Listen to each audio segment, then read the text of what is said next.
When two cables cross, there is a need to show that these cables are not connected. AVSnap provides a simple way of creating and showing cable crossings. Cable crossings are added to cables that are on top of other cables. Note that this tool is designed for cable objects, not for line objects. Draw 3 cables, 1 vertical and 2 horizontal. Make each cable a different color.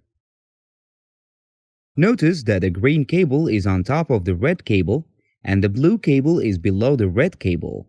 Right-click on the intersection of the red and green cables and select Top Menu item, Create Cable Crossing. A cable crossing will be created on the green cable since it is on top of the red cable. Repeat the same procedure on the intersection of the red and blue cables. This time the cable crossing is created on the red cable since it is on top of the blue cable.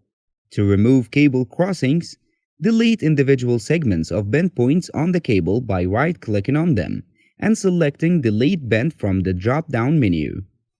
To move cables on top or to the bottom, use shortcuts left square brackets and right square brackets respectively.